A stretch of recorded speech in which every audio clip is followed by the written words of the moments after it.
Okay, cool. Not at all. I mean, it reads like a scholarly philosophical text. Yeah, definitely. Reading philosophy, like mid 20th century philosophy, it reads like that. Yeah. Like, so it's, But oddly, in a way, it's not. And this is Yeah. like part of what I'm saying is that, like what you're saying about like being guarded in sort of the veil of scholarship is like, I get the sense, and I'm only just getting the sense as like every time I pick up the book, I get like, I don't know how to put it, like my fingers kind of touch it a little bit. This like, there is a layer of actual like beingness and experience that is underneath that as well. Like like I can't really explain that, how reading some of these passages actually affects me in certain ways that I don't quite understand yet. And so that's the other part of it, where it's like there is another like layer of patterning that is happening as well, that I'm just barely touching, just like on almost a more, I don't know, like emotional level or something like that. There's some other connection being created as well, which is interesting. Well, to go off of that, like after we read the first chapter, you know, really my meditation practice was on silence, and I just naturally went there. I didn't really think about it. And I kind of understood silence in a different way, but was not in just an understanding, but more like I experienced a silence in meditation that I'd never experienced before. So I think touching on your point, like I think it has like some of these words have manifestative powers just because of that's how he wrote it, you know? Yeah, it's like definitely a magical text. Like you were saying in the first chapter, enzyme, like the knowledge and all that, it's like the enzyme for the actual like thing you're trying to learn, because there's not really one way you can put that knowledge, but the experience and like the enzyme of it kind of reacts and it kind of creates that like within yourself of like, aha, like, I get it. It's not anything I can put into words. but I think also what Daniel is speaking to is exactly what he writes about in this second chapter of this like top down, or this the vertical axis of contemplation versus the horizontal. It's like you're getting the depth instead of not the depth of the facts. You have the facts on the horizontal, and then the vertical gives you depth. And that's what he's actually like doing that in this, and he's doing the writing of the Hermetic tradition in this chapter that's giving you that depth. You know, so yeah, it almost kind of reminds me, George, something you said a while back about Enochian. You talked about like a two-dimensional representation of a three-dimensional object, which I will always remember because that's amazing. But I kind of feel the same way here, where like you're talking about like, you know, the vertical and horizontal axis is like, it's like this, the book is the two-dimensional representation, but actually what we're dealing with is a three-dimensional construct. Well, and that makes sense for the tarot, because the tarot is like, and how he's describing it, like mapping out the tarot to the tree of life, like has a 3D effect, and viewing it as a journey, like he's writing it for that journey to manifest within yourself, which I think is cool, right? Maybe. Yeah, it's amazing, right? It's you often hear in esoterics that the secret is out in the open, right? You'll hear this a lot, and that all the training material, it's not that like you will get a training material that is different than what you can find, for example, out on the internet, although you might not have the discrimination to know which ones actually contain material. But all of the major practices out there, all of the information around those practices out there, and you hear them talk about the key that unlocks some of that knowledge, which is to say that when you are ready, right? You hear this being talked about as well. The teacher appears, and this completely like Daniel was talking about, like Cody's talking about, really gives you that firsthand knowledge of how that mechanism can possibly work. How does staring at the image of a shape with colors unlock a particular set of knowledge, right? Open a particular channel to some particular mind state, state of consciousness, access to some kind of knowledge associated with that. How does that work, right? So, and through this, certainly gets really digging into this book, you get the sense that that is exactly what is happening. It's opening. It's like, if you have the experience, if you have the kind of requisite experience that is required, and you're reading this text on the page as he is going through the point by points, going through this analysis, it actually locks many of the experiences, or actually patterns it so that it makes sense. This is a reference to what you were talking about, Haley, in terms of, I naturally just went to that quiet place. Yeah, I did as well, just this past week, right? And the week before that. Just after reading this, I became way more comfortable in just hanging out there, just being in that quiet place and be content there, right? And really kind of stop wondering about, is this a proper sort of meditation? Because this is, according to this, right, this is exactly the one aspect of that work, which is mysticism, which is union, what it define, which is the experience of it, all right, which is also the thing that you can get drunk on. And I can attest to this firsthand. You can become addicted to that place. And he, as we move through that, talking about this particular chapter, this particular really fine analysis, right? It's not really analysis is a really poor word. This really fine exposition, really, on his. It's like the vertical axis being expressed very beautifully, and it has that effect on people who has the requisite experience to be unlocked, and I find that to be astonishing, right? Oh, hi, by the way, nice to meet you, Brianna. Thank you. Yeah, George, Britannia, George. Yes. Hello. Cool. Well, yeah, then let's get into it. So yeah, let's get into it. So the details of this chapter, because I definitely found a few critiques. I think it's just maybe, and I'm really excited to talk to you all about it, like just different perspectives that he brings about. I'm less familiar with the philosophy of Christianity than I thought I was, according to this text. So what he starts out with talking about consciousness, right? And the active and passive parts of that, which I believe he is ascribing the passive as the high priestess. Okay, let's kind of dig into that a little bit. Yeah. So I don't know how much Tree of Life work everybody has done, but one of the first things they tell you is the Tree of Life is polarities, but polarities in relation to each sephira, each path, right? The path that dictates a relationship between the different sephira, and the different sephira themselves can represent either positive, negative, male or female, depending on their relation to another sephira. So if you're talking about the active component of the movement, the initial movement, the force, let's see to cause it, and then you're talking about the very next part of the emanation, the very next part of the stop on the Tree of Life, then relative to the first, it would be considered a feminine aspect. And I believe he goes through variations of this throughout this chapter, where he's kind of like starting to get you understanding male, female, that kind of relationship, and how it can be alternate even within the same experience. And so, but yes, I definitely would say that is exactly what he is saying.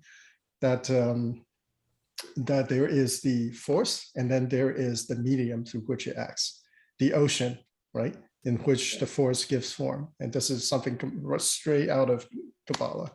Like you're essentially animating something that then gives it the form. Yeah, so the that you way can have through some kind of, medium, right? yeah, so that there can be some kind of emanation, right? Some kind of existence in the world of effects. It has to follow that, that way of emanating, or else it will never make it out to like what we can consider, or what we can touch and feel, right? Water was a big aspect for him there, right? So reflecting upon that knowledge, I think this is where like the tie to wisdom comes in the passive element. It's like water's required to reflect what the activating principle you've understood was.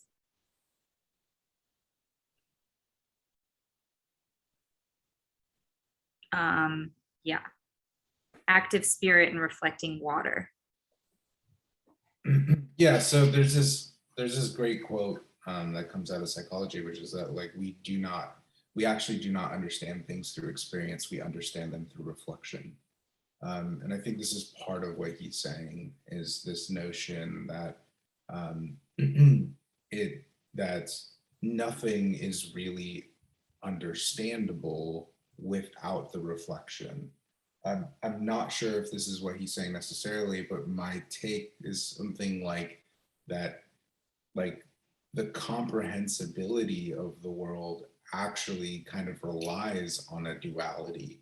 And I think the duality he proposes is water and spirit.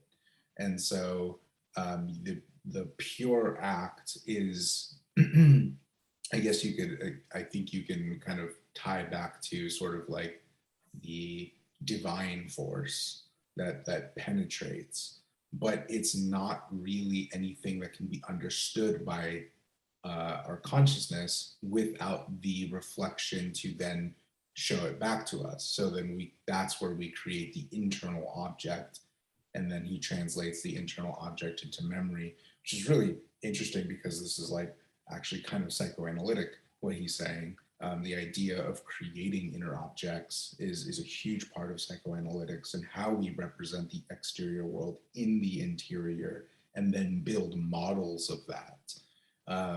And so I think this is what the beginning is trying to explain, that like the way in which we interact with reality is dependent upon the reflection of reality itself, so that we can then actually interact with something. I'm not sure if what I said was just word soup or actual things. No, that made a lot of sense.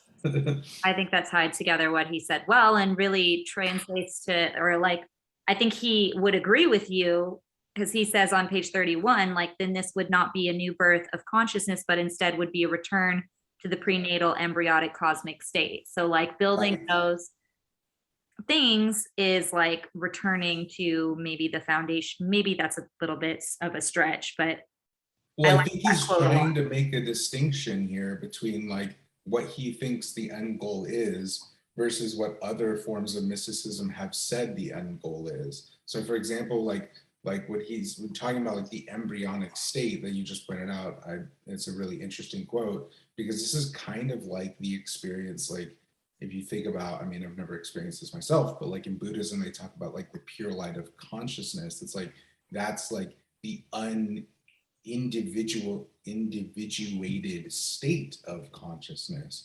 But unindividuated state, which you could call embryonic because it's like, it's supposedly where we all came from, but it's also, it is like Buddhists describe, it is nothing. Like there is nothing there. And I think he's trying to say that like, well, what I'm saying is not to return to nothing, but instead to move in this other direction that he's describing.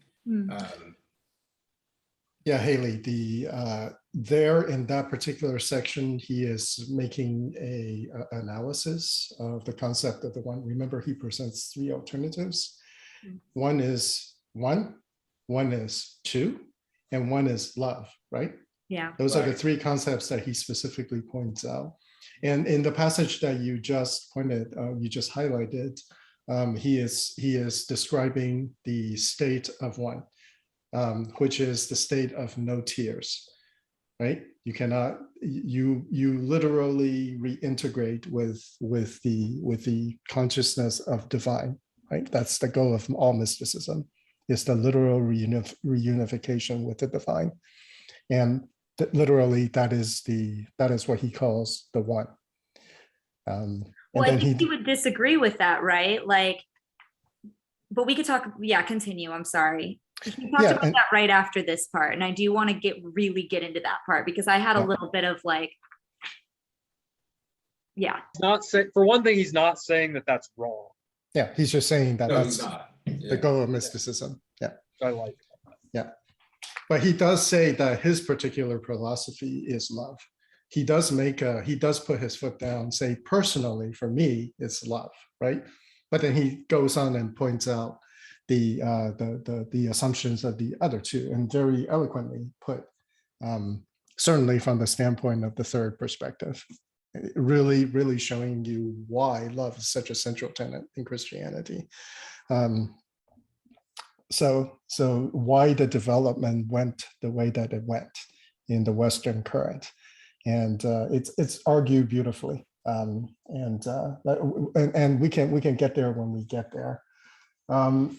There's some things he's kind of wrong about in there, though, that from my studies, but that's neither here nor there. Well, it is here nor there, because I think, like, sorry, I feel like I like to stem, and I was even asking the question myself of like, where do I lie on this? Like, do we believe that a neutral perspective is an objective framework? Like, he makes the assumption that being in a one state or being neutral, which is being objective, which I think is a little bit of a jump, like as a logical, like maybe like a logical fallacy. I don't want to really say that because I have a lot of respect for him, but like it is impossible to be objective in the one state. That's what, yeah. So I mean, that's where does he say that? I don't remember. Yeah, because I think he also says that basically to have any sense of the spiritual world at all is the engagement of subjectivity. Yeah. And right? he says the subjective state is only through love, which requires tears and requires a personality. I mean, that's how I read. Yeah, he does say that you lose personality, which is losing subjectivity in that state. Yeah. So he talks about this for a while. I'm going to find actual quotes, but yes, I know please. What I wrote was, okay, wait. The idea of being is neutral from the point of view of the moral life. Yeah, in the point of view of the moral life. Yeah. That's critical. Is right, love possible? And before this, he prefaced it with, is love possible without two? Yeah.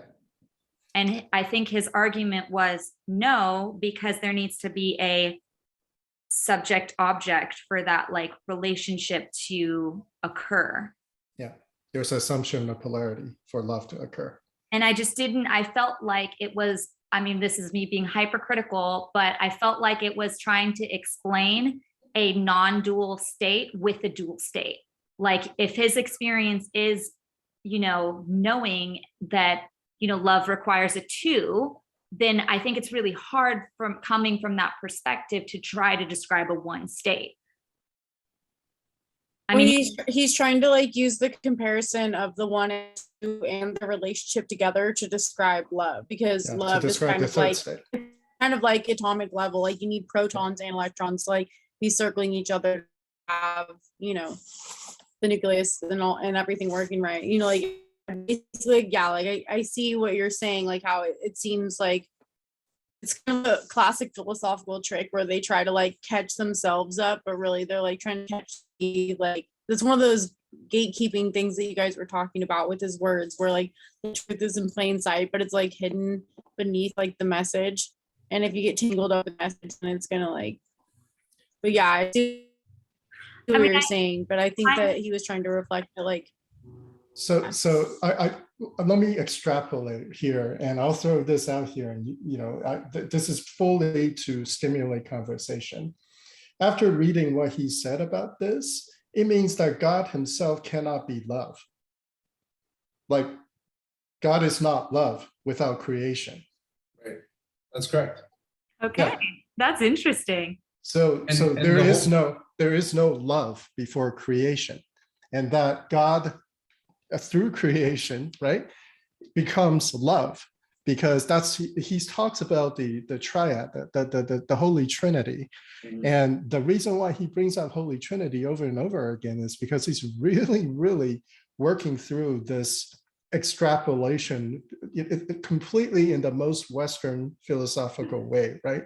Of extrapolating from unity, which we can't even talk about, to the one, in which we're assigning the one is literally defined so that we can define the concept of two, because we can't even talk about none or null, really, is the state.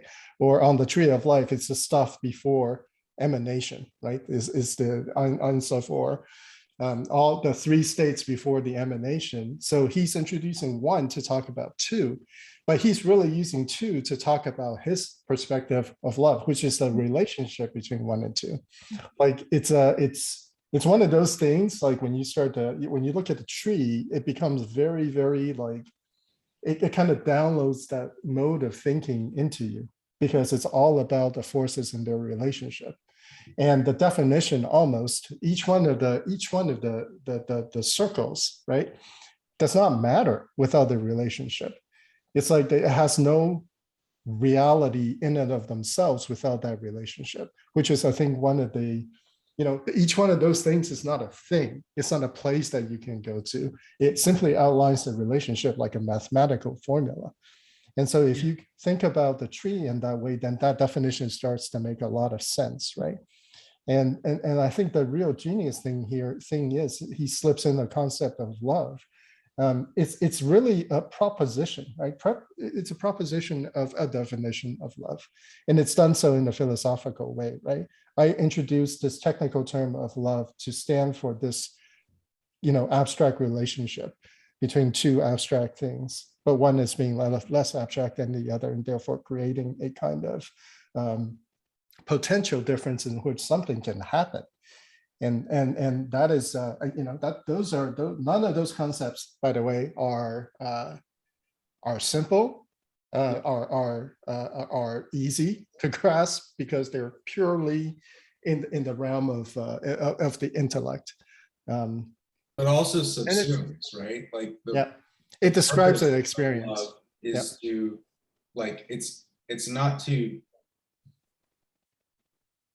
You're technically correct when you're saying that describing a unity from a two, but actually, I think what's being said is that love as the third relationship subsumes the two. Yeah, he's saying. I disagree with that statement. Oh, you disagree with that statement? Yeah, it does not subsume it; it enhances it. Okay. It's critically important that statement is out there, because I think that's what he's talking about. I think he says it precedes it, though. Yeah. I think he actually does say that. Yeah. I'm just misunderstanding the whole point then. Yeah. Yeah, we're talking in temporal terms here. And but, it's a thing, and it's a thing that it's an action, and it can't be grasped as a thing, know. And we're like, and using words is kind of trying to grasp it's like trying to catch the wind, like it is that. It's like the Kabbalah, it's tree of life itself, right? It's a imperfect representation of something that is essentially indescribable and infinite, but it gives us a framework to be able to work through to elevate ourselves, so that we can think on a different way, right, than the way that we usually think. And when you're actually working with the relationship, you're not solidifying the things. You're being in the process of working. You're finding unfoldment, right? Your experience forces in potential, right, with movement and actions and emanations, and which is really a very life affirming sort of a sort of, when you're in it, right? When you're kind of like in that space, it's very creative. It's very, things are happening. There's combinations, sometimes random, other times chaotic, other times you feel a plan behind the movement, but at all times there is a creation. The creative aspect of it, God is seeking to expand himself out of himself, right? And it's like a miraculous, transcendent, not transcendent. It's like, it's not even miraculous. It's like almost like revelation and action, right? Like you went from an impossible thing to something like different than that. It is something that we as human beings, that just does not work, that does not make sense, except in a very ecstatic manner. It just does not make sense to the logical mind, right? How can you go from nothing to something, and then from something to enhancing the thing from before it? Like, how does that work? How does God seek to grow by engendering, by creating? What does that mean? If you're already the entirety of the thing, what do you create? Like, it's like what are you creating? There's nothing. You're already infinite. Like you're all combinations of all things. What are you creating? And I think this is really powerful. This chapter is a real powerful like exposition on this, on his aspect, his view of this process. And it's important to say his view. So it's interesting. Like that made me think of like, so if you're talking about like the enhancement of this element, so what's interesting is he talks about like, how do I even collect this into a thing? So he talks about like the process by which we encounter this sort of divine elements, and he talks about like a break point, which you could say is Christ, in which those, like, so for example, in Christianity you have Enoch, and God took Enoch and he was no more, and like that's one process. But then he's describing, and then you have like Jesus is like, come follow me, I'm the way and the light, in which he describes that the difference here is that through this process, that maybe if I'm understanding anything, through this process of love, one doesn't have to abandon, one doesn't have to be no more in order to approach this being. Actually, one is supposed to be much more, not just no more. Okay, one is supposed to fully express, right? Yeah. To the full glory of what you're absolutely capable, instead of trying to hold yourself back from all of it. Cry, right? Howl, Right. scream, but be, right? Be alive and be unique. Be that thing for which you are created for. And so I mean, it has resonances with the holy daimon, the true will, like big time, right? Mm-hmm. Well, and it's radically different than Eastern traditions in that way. Like, and I'm glad that he makes the comparison to some Eastern traditions. Some. Yeah. Pardon me. Yeah.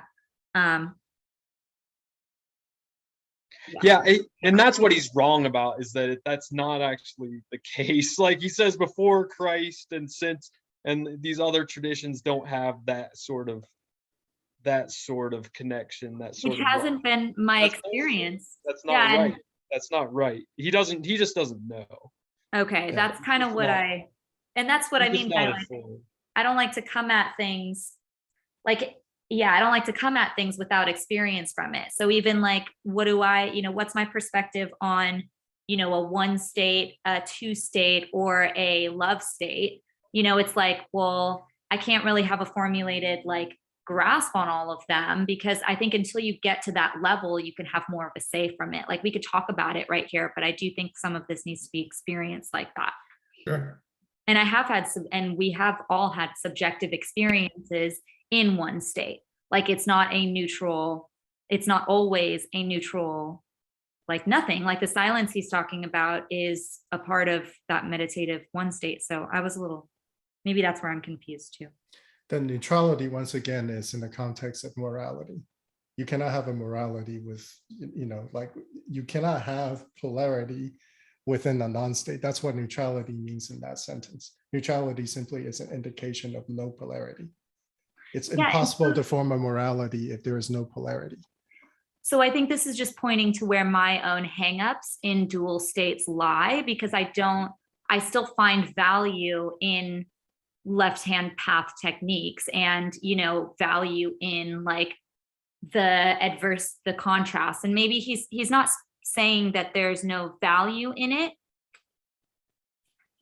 But I mean, I try not to ascribe judgment on that in my own life. So it's like kind of interesting to be reading something that comes from the perspective of that dual state being the requirement for love, which there is a wrong answer, Well, I think actually he's being technical, right? Mhm. So like, it's not necessarily about like the judgment of this or that. It's that literally with complete unity, there is no such thing as morality. Yeah. It's just complete unity. Okay. So that's The- where he talks later, and this might be a good switch, is like keep the logic on the planes, right? Yes. Which I loved that part of it. Exactly. Yeah. And that tied, I mean, I don't know if that's next, but I really liked that, made a lot of sense when Even though this entire exposition is describing all four using the language of reason and logic, right? And a little bit of appeal to the underlying reason. But somehow still activating all of the unlocking, right?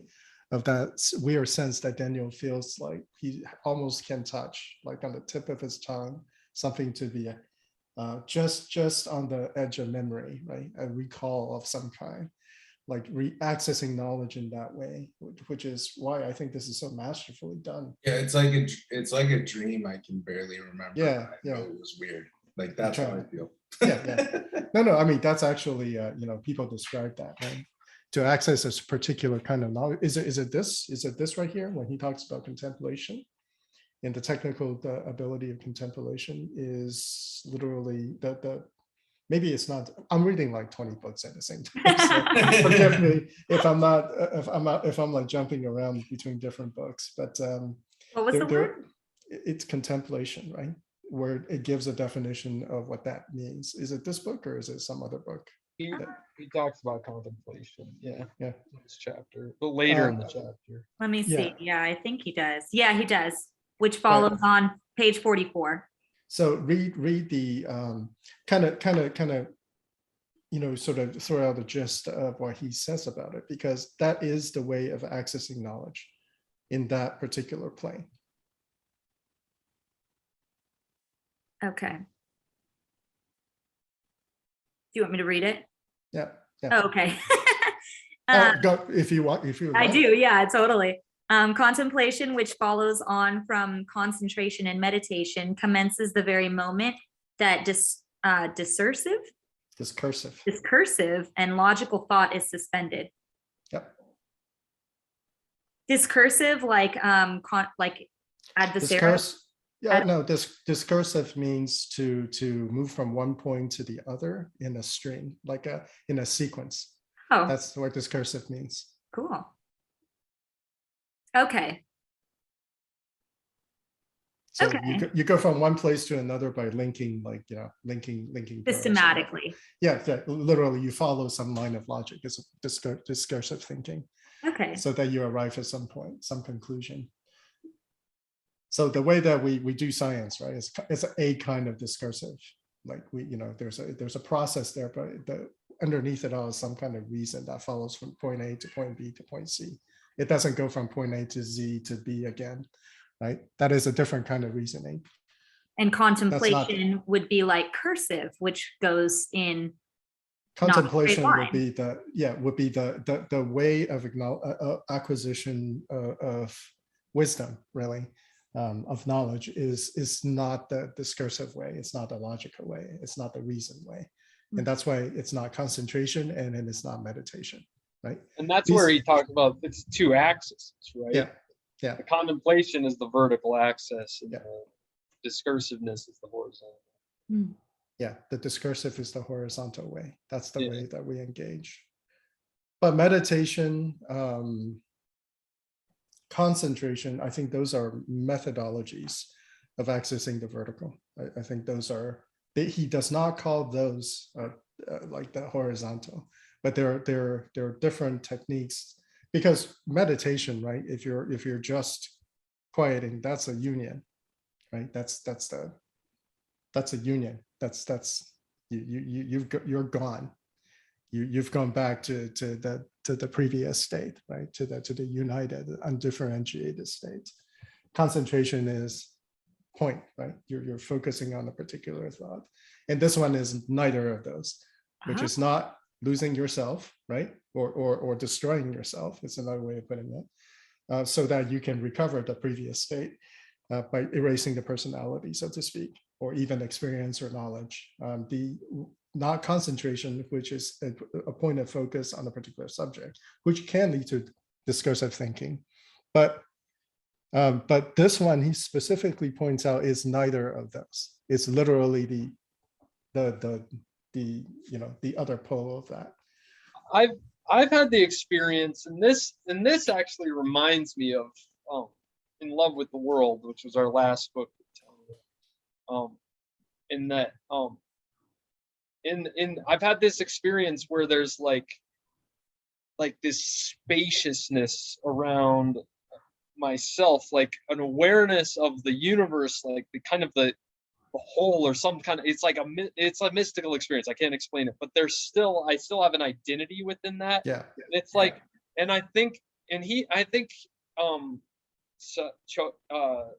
what's his name, the author of that book, describes that in a really interesting way, in places where like you're very much aware of your personality, and that personality is still there, but you're just like really in the universe too, like it's like both states exist. And that's what I feel like is that depth of the horizontal and vertical you have. And then you're also like, and then like the world is easy to navigate too, because like everything that comes at you, you're just able to take for however it is, like is what it is. But you're still you. And that's kind of the difference in Buddhism between like the full enlightenment of just like total nirvana and of taking the bodhisattva path, where you still have identity, right? In some sense. Yeah. Cool. That makes sense. Well, and that's why I like magic, is because you like have autonomy in your practice. I mean, not saying that you don't in other traditions, but I like that explanation. That just reaffirmed my practice. So thank you. What I'm trying Awesome. to say. Should we back? I guess we don't need to back up.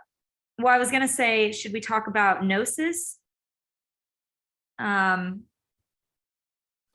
Because do you have highlighted? I know Throw it at us. a lot. Yeah, Can I just give a just quote say real some quick? stuff. Yeah, Cody wanted to throw something Well, out. just to like cap that section that we were talking about, but Cool.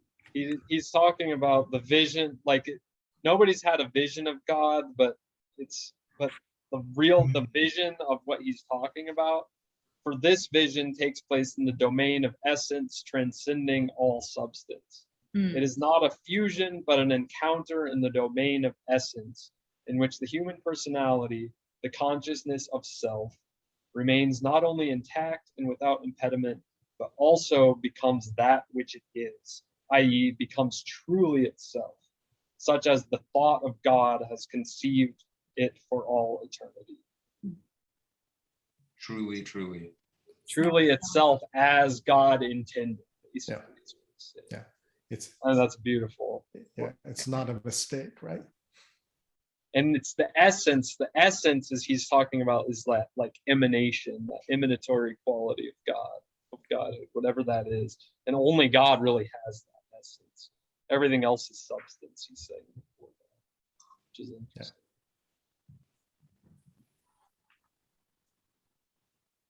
Heavy. It is. But Heavy. then there you have, the essence substance duality, which creates the love as action with reflection, right? Yeah. Which is interesting. It's like it all wraps up again on it and on itself. Reflection, it can be such abstract concepts, but we have in modern thought, right? We study these things in elementary school. A reflection is something like this, gravity. It's the essence, right? It is the principle beyond of which we see the reflections of things rolling down the hill, apples falling from the tree. That literally is demonstrating exactly the same sort of concept. Of course, the degree to which this is, right? Because it is not something that can be seen or felt. But we know there is something called gravity that dictates that, and we can describe it using mathematics, a language of describing exactly this type of stuff. This is exactly the same form of reasoning for the essence and emanation, right? In form, is that there is the essential thing, and this is Platonic to the core, the essential thing, and then and everything else that grows from the essential thing, which reflects it, but it's not the essential thing itself, which is a critical distinction that he does make technically. And that is, that is very, really important to make that distinction in that particular way. It is a reflection of the thing. It is not the thing, though.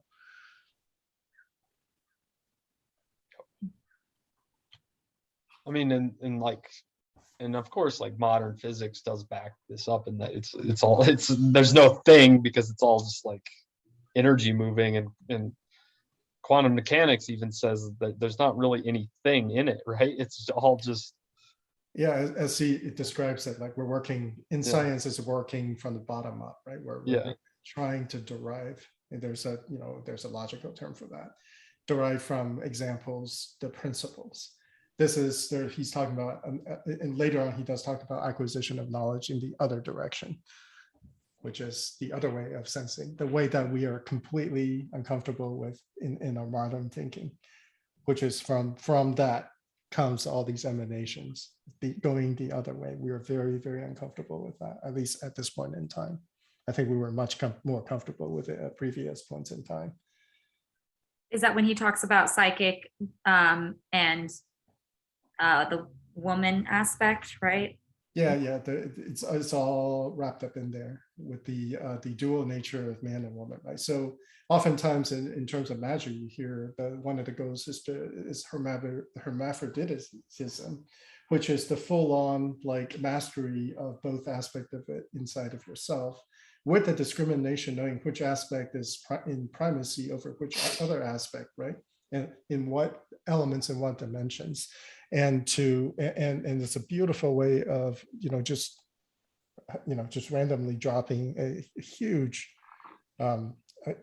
understanding, a huge teaching of you'll read in books like Introduction to the Hermetics or Initiation to the Hermetics, of the concept of the magnetic versus the I guess the electric principles, which is another way of describing this male-female principle that's going on all the time.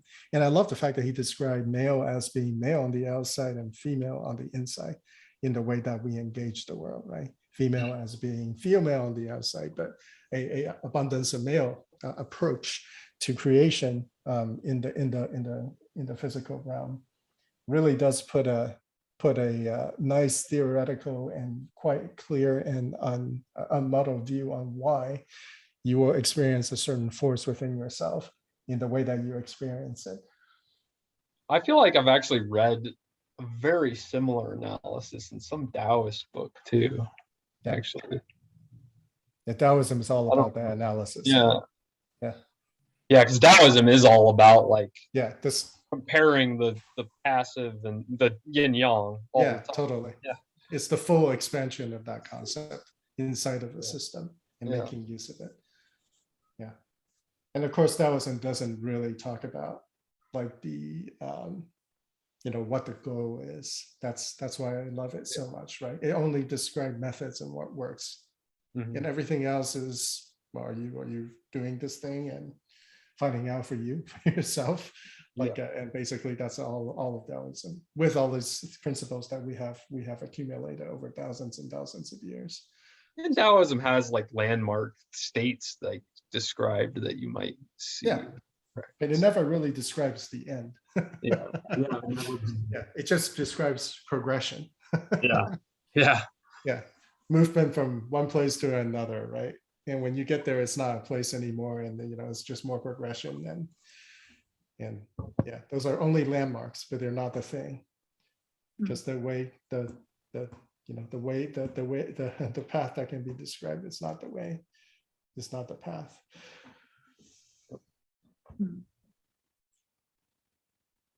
Here's another quote to kind of bring us a little bit back in the discussion. 2 is the breath, which comes from the spirit, and formed in it are 22 sounds.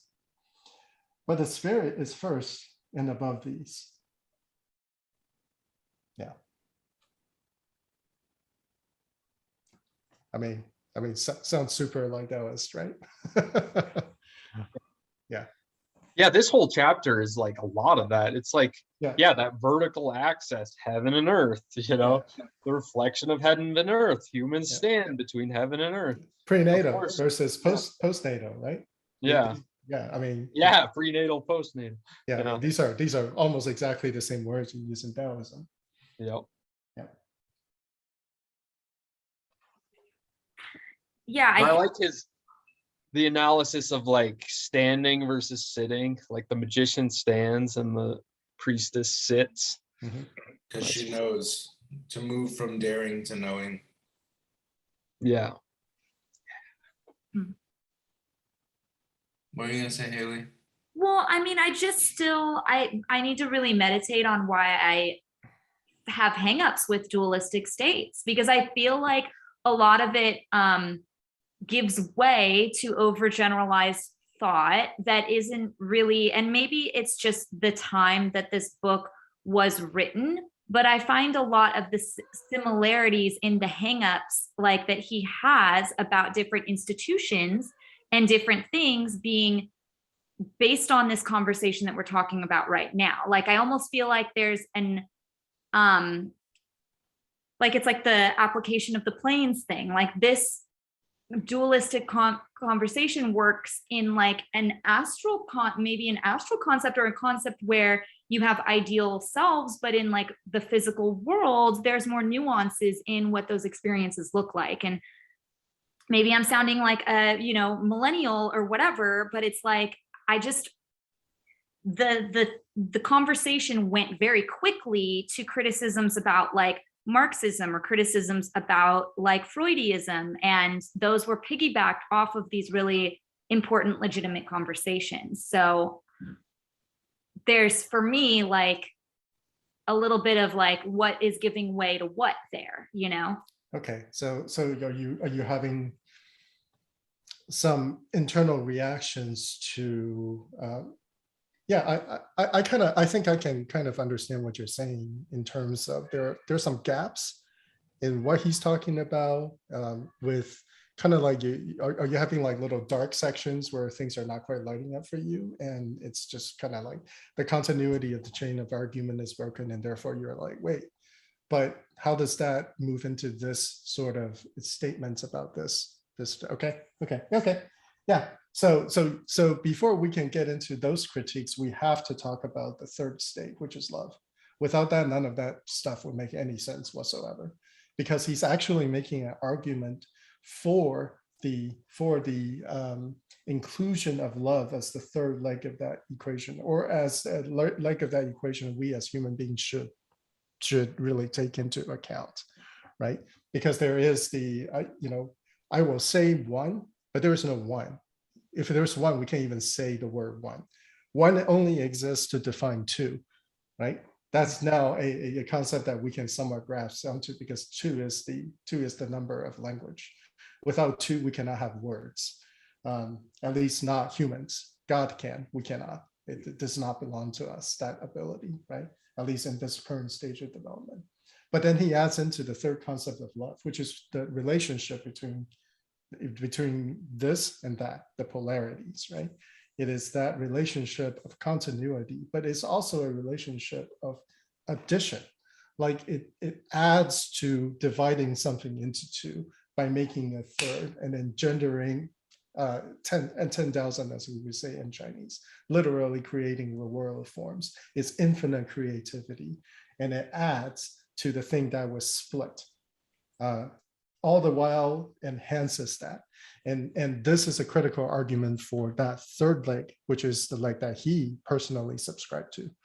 Without duality, he can't really demonstrate love, right? He can't really reason and talk about love in this particular way. I'm interested, Cody, what do you think about his description of love?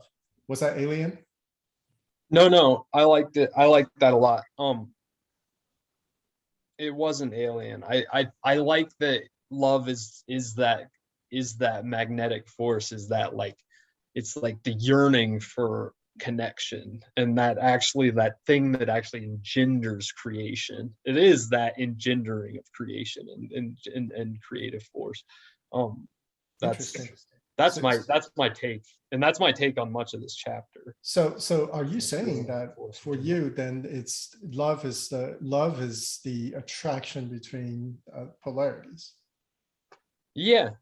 Oh, Well, interesting. and so that's where it's like, if you're Yes. criticizing some of these like concepts, that's like, it's an important thing that there's like a reason that exists, because the opposite, it's necessary for the opposite of that to exist, you know, because this polarity has that magnetism where if one could not exist without the other. Right? Yeah.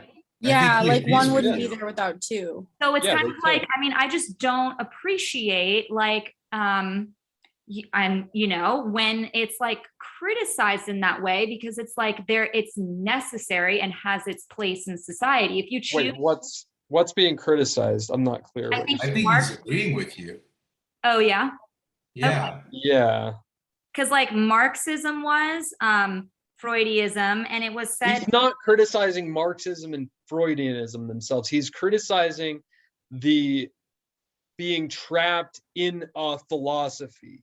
Mhm. so Well, yeah, he- Hermetic philosophy Criticism. separated from magic, gnosis, and mysticism becomes a parasitic system of autonomous thought, which is turned to truth to tell, a vertible psychopathological complex, because it bewitches or enslaves human consciousness and deprives it of its liberty. Yeah. Yeah, well, he's people talking about get stuck dogmatism. on ideas and they get Dogmatism. stuck on a stance, and then they get stuck on the symbol instead of the source of the knowledge. Like their focus is on like defending some knowledge that they've created with experience, but they're not coming back full circle and acknowledging how that fits into like the bigger picture. So it's like he's not tearing it down. He's just saying that they pigeonhole themselves into like being able to go further. Like he added to, because So they're defining themselves. So like, remember last week, I talked a little bit about like absurdity, and one of the things I talked about was like I was like in class, and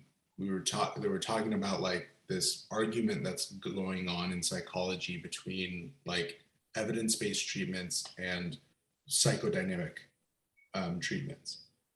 And at some point during that conversation, I realized that they weren't talking about how do we help people. They were trying to figure out how to win the argument. yeah, They were who's right? trying to validate the thing that they were obsessed with instead of caring about alleviating suffering. Yeah. The whole entire argument became absurd. Yeah. And I think that's what he's trying to say. Okay. So Yeah. there is a different way of putting it, right? If you are setting down into a thing that always pumps out the same answer, it works really well for our computing systems, which needs to be right all the time. But it is a terrible approximation of what goes on here in the real world, in our human experience, in our human realm. So it would be akin to, here is a algorithm that generates the right answer all the time. But the algorithm then necessarily has to be fixed, and the world in which it exists has to necessarily be fixed, which is not which is completely alien to our subjective, even objective experience of the world.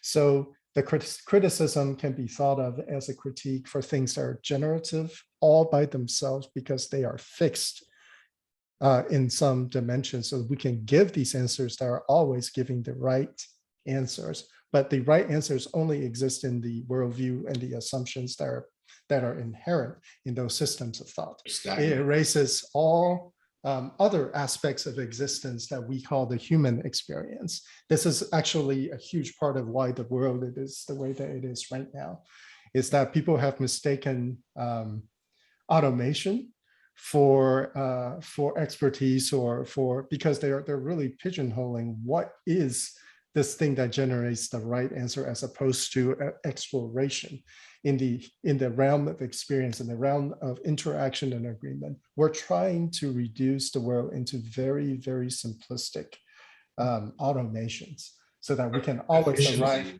at stability, right? We always Again, have it's the horizontal versus the vertical totally planes. 100%. We're distorting reality by making something to the exclusion of other things. And that actually totally kills conversations, it kills diversity, all of the things that you will have a problem with, Haley. Absolutely. He is criticizing, he is saying that these things, when taken to ridiculous extremes, right? When it becomes the thing that drives the human, as opposed to human driving the thing, evolving the thing, then becomes a dead thing. He talks about this in terms of life, which I love. It is no longer a thing that is alive. It is dead. It doesn't live. It has no living existence, living the breath of life to it. And that is not a thing really in general that we as human beings like to, or prefer to engage with, right? Look at all the people just feeling, what it's doing to our society, just the machinery of it all, right? The process of it all, trying to get to some kind of stable state, when all it does is introduce chaos. Not even chaos, introduce randomness, really, which is even worse than chaos. And we introduce chaos because we can't because stand it on a level. That's right. We don't know what we're exchanging for it. We have to learn as an overall. I mean, I feel like a lot of these systems are byproducts of the exchanges that we're making. Like, because we're advancing in a certain direction, these automated processes continue at a more rapid speed. So, I mean, there's a little bit, like, I think I understand a lot more, like, thank you all for what he's saying here. And I think it aligns well, but I still think that some of these systems are byproducts of it, like, exist because advancement exists. Yeah, I mean, your analysis is correct. Yes. I think. No, I mean, I think he will absolutely agree with you. Okay. Yeah, it's the fixing of these systems as the ultimate truth that is the problem. It's saying that this is definitely the right answer. That is absolutely the problem. Because those, he needs to change his tone then. Don't give me an attitude, dude. No, he's rolling his eyes at those things because they are such immediate and such obvious examples. I think his attitude is one of an intellectual, right? That when he makes fun of things, he does it in a very annoying kind of way. Yeah. But I understand it very well because I read so much of it. Like, it's no longer a thing for me to be offended by it, because really he is trying to appeal to a cold intellect, some aspect of some kind of emotional reaction in the most intellectual way, which is a really like a, like when somebody reads it, they might get the totally wrong idea of what he is trying to say, but when in fact he is absolutely in agreement with you. I think what he really intends to say is that these things should not be static. Once they are a reaction, but they should continue to be a reaction based on the reality of the situation that we continuously find ourselves in. They should evolve, they should grow, they should change, they should integrate other ideas, right? They should resolve opposites. Or some other system should be birthed from these ideas, never to be a thing that is fixed, which will cause additional problems. It should grow. Synthesize. Yeah, it should continue to generate in the most human. I feel like he's doing that. Oh, you're cutting out. I think he's like taking you questioning those. I feel like he's like bringing people through that process that you just described by questioning like firmly fixed ideas that are like held within society or within or within philosophy. Because if you can question things that are limiting, then you can grow those ideas, and you're only adding to it. You're not diminishing its value, but you're adding to the fact that it could be added to, and you could grow from learning, from expanding on it, which I think is cool because I mean, the way he wrote, he just kind of unfurls the pet of acknowledgement in those ways, instead of, like he said, this way of thinking doesn't detract, but it kind of like overlays and adds depth and dimension to things that are already like perceived. So I don't feel like he takes away from anything that he is kind of dissing, but I think he's just saying, oh, it's like kind of small-minded to think that's where you should stop thinking about it. Like the problem isn't solved. It just keeps moving with you. And I think that's fair. I mean, as much as I like, for example, you talk about Marxism, like as much as I would agree with like, you know, criticisms of capital, it's like to pin everything to a sort of dialectical materialism and say that's it is way too shallow. Like you have to go way further than that. Yeah. And I think that's kind of where he's going with it. Like, what is the further than that? Which I think is actually extremely important. And I'd imagine Marx would agree with that. I was just about to say, Cody, I imagine Marx would be horrified at the way that people are interpreting it now, right? Oh God. Yeah. He's rolling in his grave when Stalin came around for sure. Et cetera, et cetera. Can we talk about the planes, right? He talks about, so what order was it? Gnosis, magic, or what? Gnosis, something, magic, and then Hermetic theory, right? Yep. Mysticism. Mysticism, gnosis, magic, Hermetic theory. Yeah. Yod He Vav He. So is the Yod mysticism? Yeah. And the first He is gnosis. Yep. Gnostic. It's like the first synthesis before synthesis, or synthesis before substance, like that. Substance, yeah. The essential synthesis, the primary synthesis, right? One first. Kind of the initial, Yeah. Okay, yeah. So on page 47, a mystical act and a Gnostic act precede in eternity the act of creation as a magical act. This is followed by the activity of formation by the demiurge or the demiurgic hierarchies, who undertake the work of craftsmanship, which is essentially that of executive or Hermetic philosophical intelligence. Yeah. So basically, all of Enochian magic is describing this, right? Yeah. The entire structure, the demiurgy that leads to that finally ending in man in manifestation, right? As we do our part, they do their part. It's such an interesting description though, just because it's like he's talking about something that has been like so classically seen as adversarial, but almost talking about it in partnership, which is kind of cool. That's all I have to say. Yeah. Well, I think a lot of mythology tries to do that.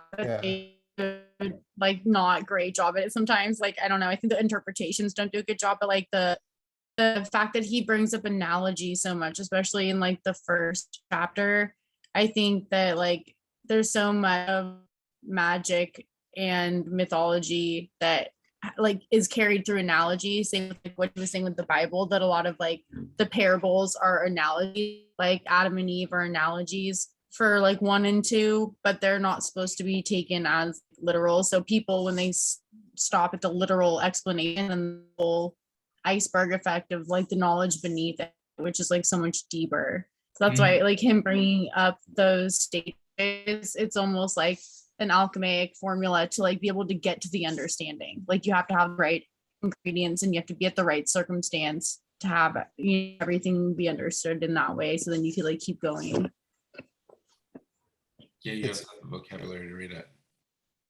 It's a beautiful way to wrap up the planes, right? That we always are talking about working with, right? That you have to work in the right way in the right plane. What are the planes? So you got your physical, you got your, your etheric, your astral, and then the fourth realm, right? The realm of origin, the mystic realms. It's a beautiful way of describing the planes, the dimensions, however you would like to represent it on those two axes, because we all have our own representations of that. But it kind of in this type of analysis, presenting it to you in this way, which is another way of presenting it, aside from just experience, just being, right? Just an experiential. He literally lays it out in the Yeah, logical order. that's one of my favorite parts, actually. Yeah. If I could just read, I think is what you're speaking to, where he said, each mode of experience and knowledge, when pushed to its limit, become a sense or engender a special sense. He who dares to aspire to become or to experience the unique essence of being will develop the mystical sense or spiritual touch. If he wants not only to live, but also to learn to understand what he lives through, he will develop the Gnostic sense.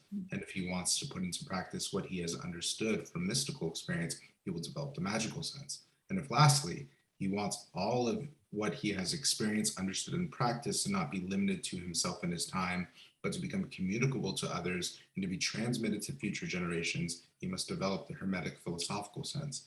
And in practicing it, he will write his book. Yeah, like he has written his book, and his transmission to us, now we can feel it. It's not just oh, here's some interesting idea, right? He's actually communicating to us on all four of these planes through the Hermetic plane, right? To the actual book in the lap of the High Priestess.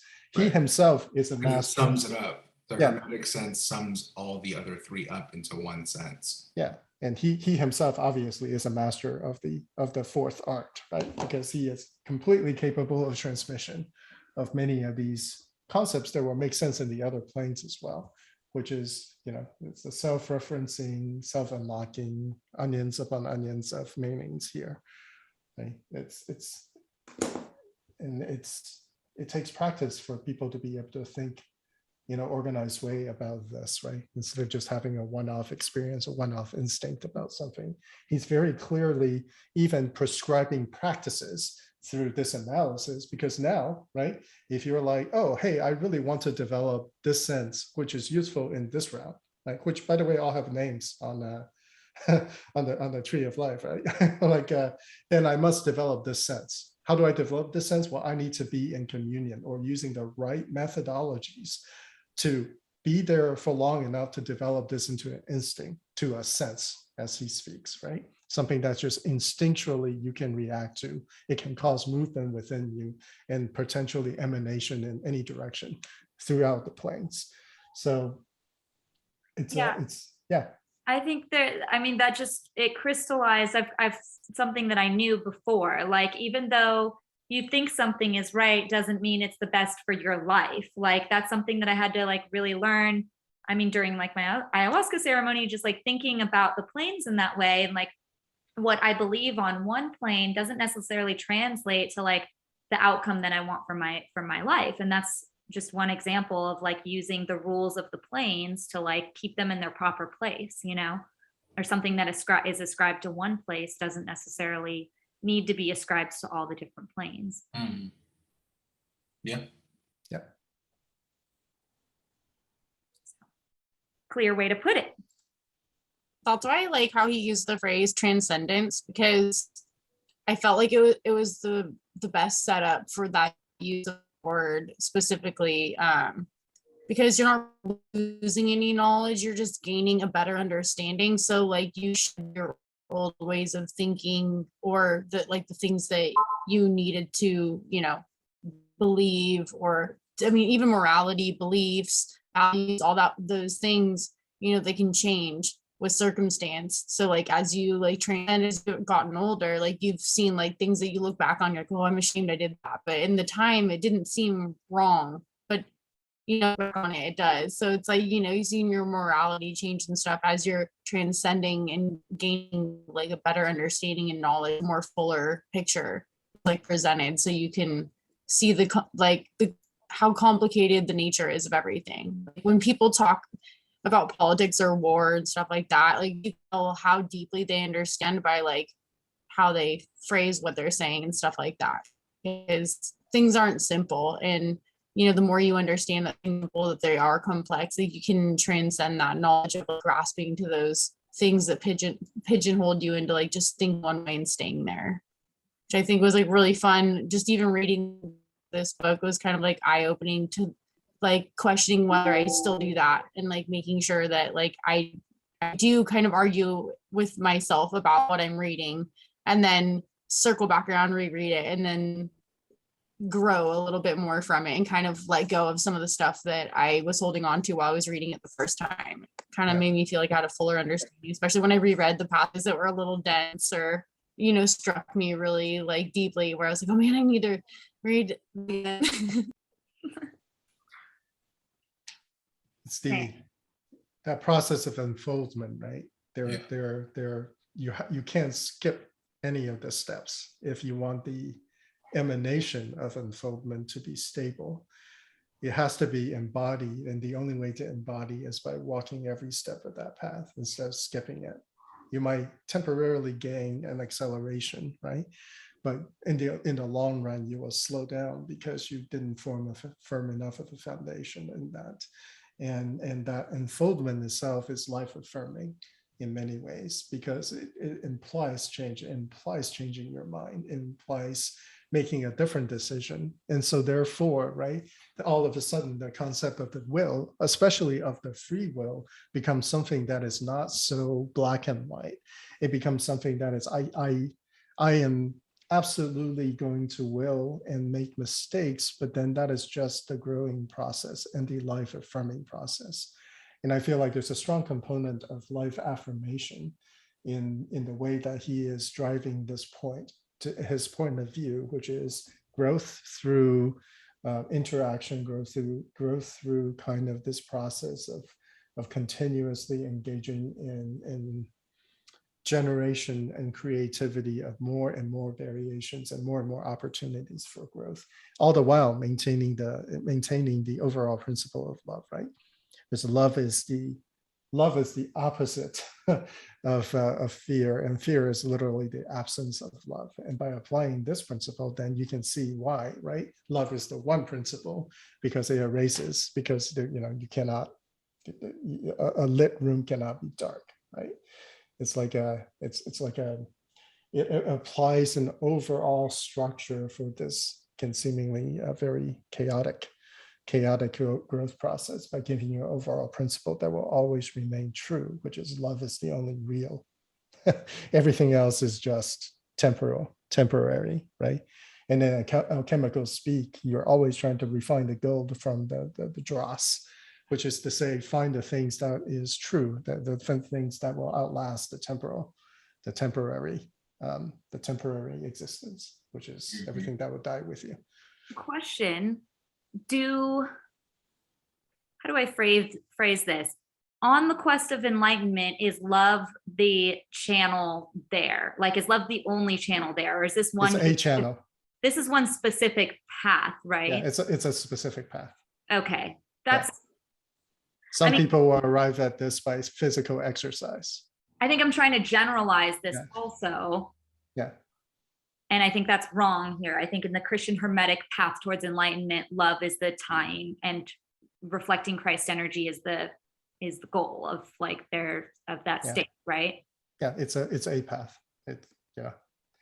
Yeah, this book is remarkably non-dogmatic, actually. Yeah. I think it's very personal. Yeah, it's personal, and I love that. Why? Like, what other forces are there? Like, could you do like an extreme hate version to enlightenment or something? I think absolutely. Yeah, they Absolutely. were talking about comparing how like they're both in like deep concentration, but one's through hatred and anger, and one's through peace and silence. Like the monk has the meditation that gets into enlightenment through peace and silence, where the angel is pissed off and he's just completely focused because of anger and rage. Yep.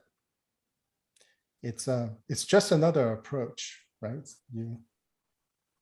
Sorry, Brian. Did I pretend it? You were cutting off. You were cutting out. Oh, sorry. No, my internet's really bad in my room, especially, apparently. It's all right. Was that from this book that you were talking about, or were you talking about another book, Britannia? yeah, that was from this book. Okay. Yeah, the first chapter. The first chapter, because he mentioned that but it was, yeah, okay. I remember that part. So Haley, there was a discussion long ago, but I think if I don't know if you were on this discussion about the left-hand path, right? And the difference between the left and the right-hand path, which by the way is it's dualistic. Yeah. Because you're it's kind of like and the argument was even within let's just a very small confine of magic and the left and the right hand polarity paths, and that when you take the left hand path long enough, you will arrive at exactly the same place as the right hand path. And they're both called, one is called the path, the other one is called the path, because they are both go somewhere, and they go kind of like they will unify at the very end. Like whether you've destroyed everything like in your inner worldview to realize it's all empty, or you've transcended it and you realize it's all empty, like you're going to through the sheer expression of exploration, right, arrive at the general truth, regardless of the path that you used to discover it. Is there like a neutral path? Well, Yeah. there's the middle path. Yeah, but there's some the middle people path. argue that it doesn't go anywhere, and some people argue that There's is nowhere to the go. best way there. Yeah. So who knows? Yeah. The middle path is to realize heaven is now, right? It's to undo your thought mistakes, right? Yeah. To undo the polarities. A lot of mysticism is about the middle path. It's about to realize that heaven is now, and that the fall is your thought mistake and the accumulation of thought mistakes. So that is kind of like that's where I've naturally put myself in my healing journey, I feel. So I don't know. I mean, I'll just listen to that. Yeah. It's interesting, right? I mean, I don't know. Do people that's how I thought everyone approached this type of stuff, was just like neutralizing your state. No, I not for think me. a part of it, sorry. I think a part of Cody probably knows too with meditation is like you're just being with the things and kind of letting them like appear and then disappear.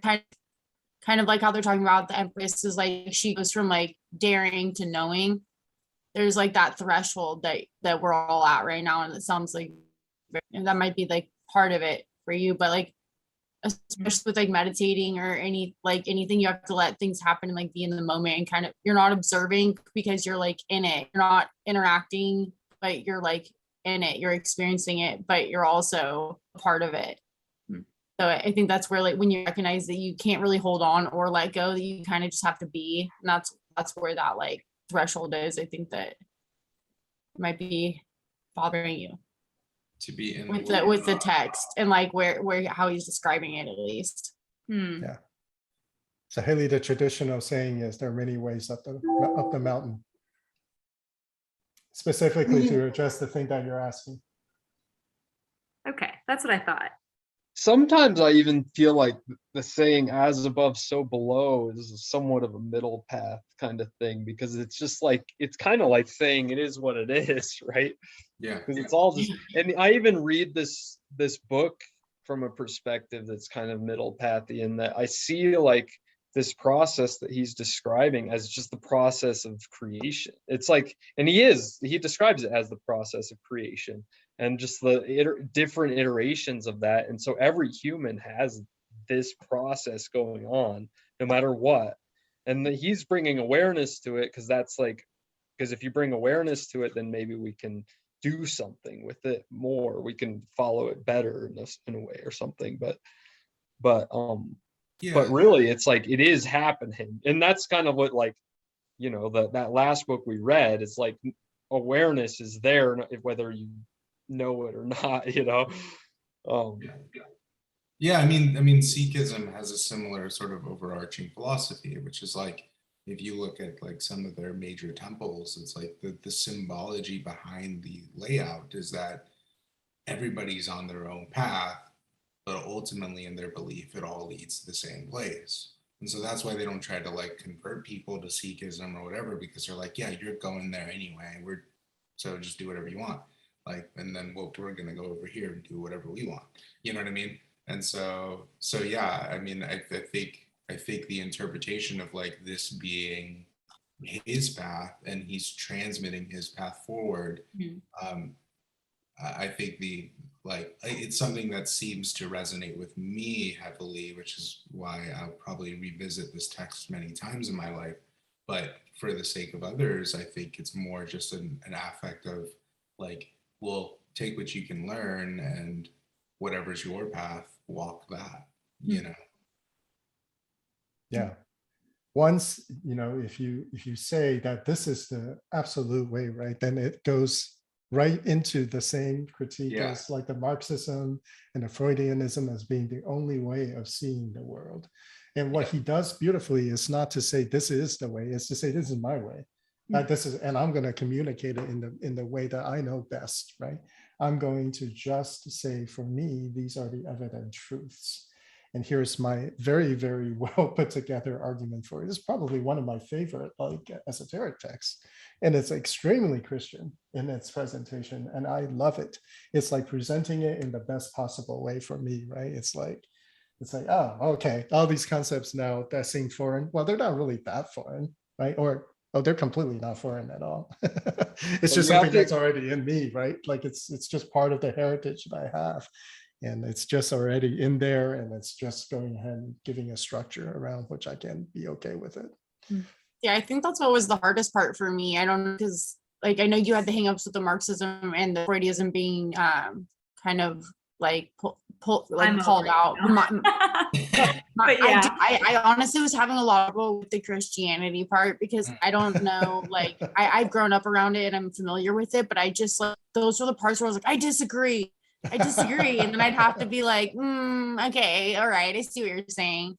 But I was like catching myself being pigeonholed by my like aversion or belief for it. So every time I think I talked to Haley about it, like when I was reading the first chapter like last week, and I talked to her on the phone and I had like some deep criticism. She's like, you bring that up. And I think I like let it simmer down and kind of came back around. But I was like, at first I was like, this is like super like male oriented, like well, I think there are parts of it that is too, though. So I was gonna ask you, because like I'm just like I'm a girl, so I was like, maybe I'm just reading this wrong. No, he said specifically males are more intelligent naturally than females. Like use the more intellectual side, which I mean, again, it's like I don't think you can like dualistically like that's like saying women are more emotionally natural than males. Like I don't know, I don't like that dualistic kind of thing. Like, there was some of that in there that I was like, I don't know about this guy.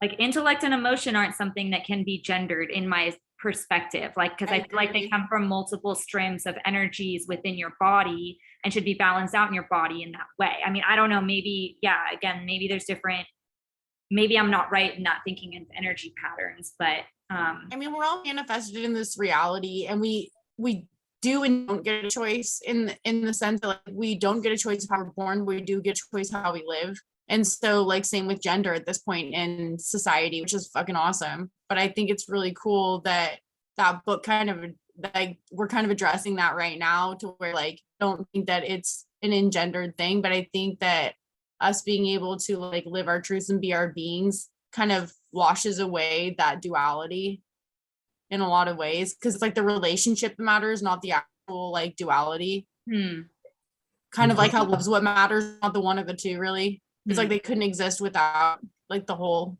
like picture. But yeah, I was having such a hard time with that. What page was that on? Because I remember reading that too and having some thoughts about it, but I can't remember. So page 45. Is it necessary to be seated? Oh no, this is the silent part.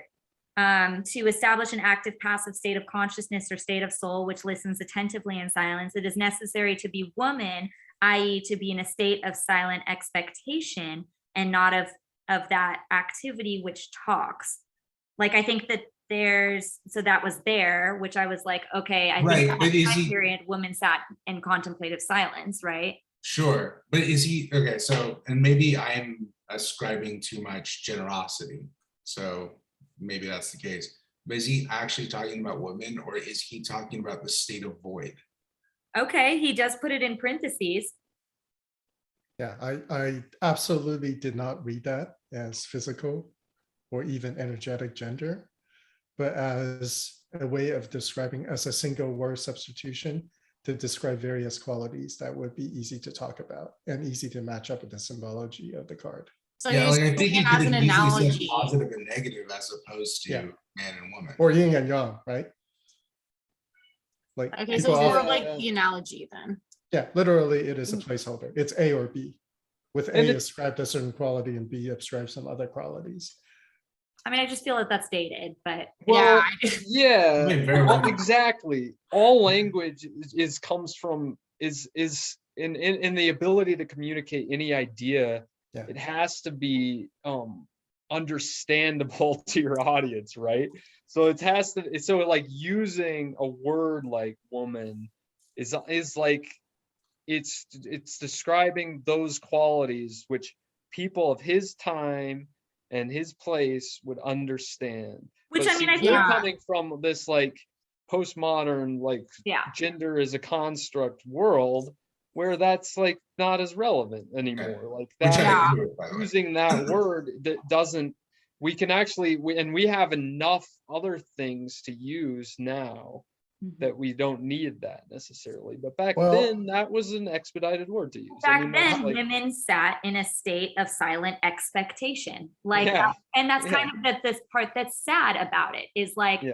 that was the state of like, I mean, there's a lot of power in that state if you take it that way, but it was exploited a lot also in that state, Yeah. you know? Yeah. Well, he's trying to say that we all like all the paths get to the same place. So he's talking about whether you're like passive or active. So I was saying he's probably talking about the strength of women's passive like nature versus like the strength of males like active nature. That like, I mean, for So- lack of a better like, gendering still, but I think So- that's maybe like the analogy he was going for. Okay. So let me pose this. Let me put this in a slightly different way in the form of a question. How are you going to relate and extract value from, for example, the symbology of the tarot, if you do not, at some level, identify with these concepts? How are you going to fully extract the value from generations before, if these concepts you have an inherent resistance to them? For example, the high priestess being the high priestess woman, right? She uses all of these terms to try to highlight the concept of the high priestess so that it can be put into a framework, an overall framework, right? Like, how would you think that can happen if it's not cast in those ways? Because this is literally a text, a set of concepts from way back, from 2000 years ago, more than that, right? These are concepts that are cast in the symbolic language in that way. So if we take our current language, our current sort of shifting definitions, then how are you going to relate to this body of knowledge? Well, I would say that just as, this body of knowledge, like I think that the evolution of the tarot has been like an update of like different forms of the pictures and whatnot. So, I mean, I like to use the Thoth deck when I'm doing readings because that to me, those images like speak truth into what type of readings I give. I do agree with you. I think that the symbology behind this deck and when he's describing it at what he's describing it is that way. But even in the Thoth deck, there are images of males and females, right? And they do communicate information, right? Yeah.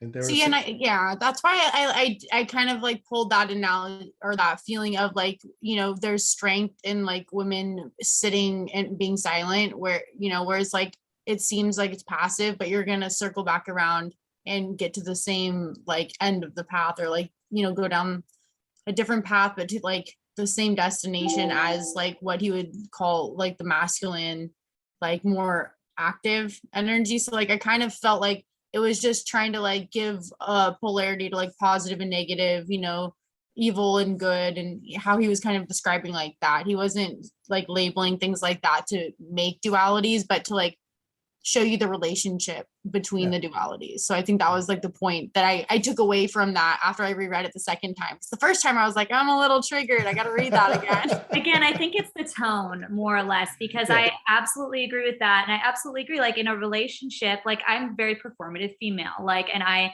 bring into like a romantic relationship certain aspects that are of my performative female side, like whether that's inherent learn from society doesn't really matter. It's who I am right now, you know? So, I mean, you can't ignore those things. And like when you're reading tarot and when you're understanding what magical path to take, you should bear in mind those aspects, you know?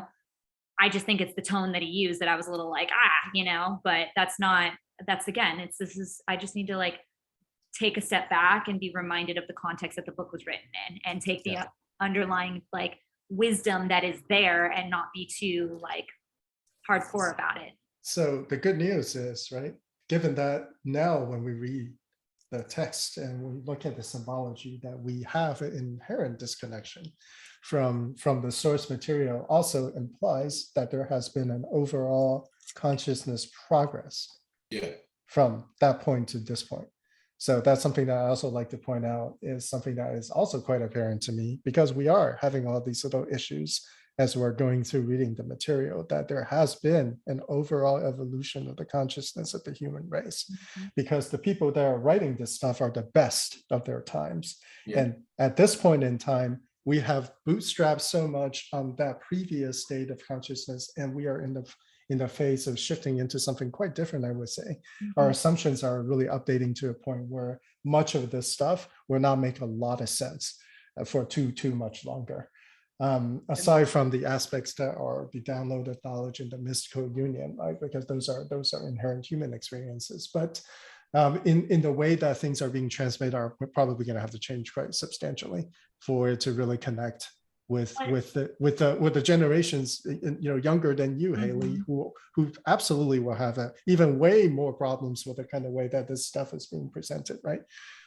I mean, we might need your book, Haley. Like, I have a tarot deck that's entirely like drawn by the queer community in the South, like I have one too. It's the slow hauler. Is it the slow I hauler have deck? one. It's called something love, but it is You're cutting out.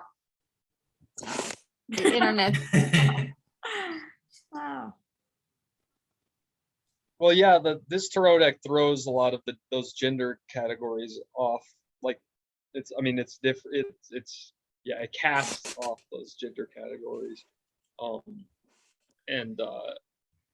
But it's still reflecting on nuances of energetic qualities. For sure.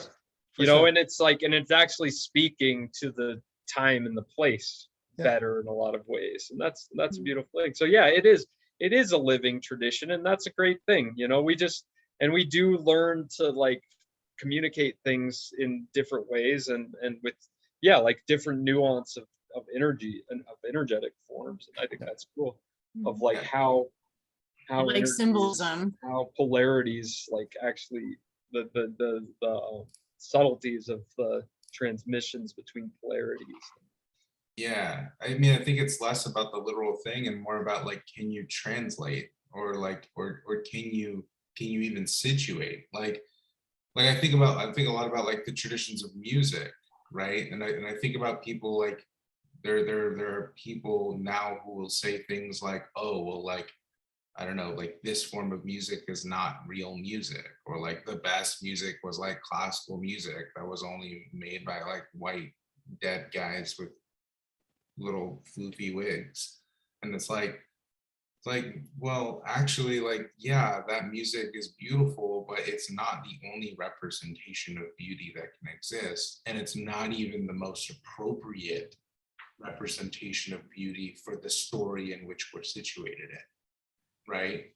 And that's why these other forms of art have arisen, because they are appropriate to the story in which we're situated in.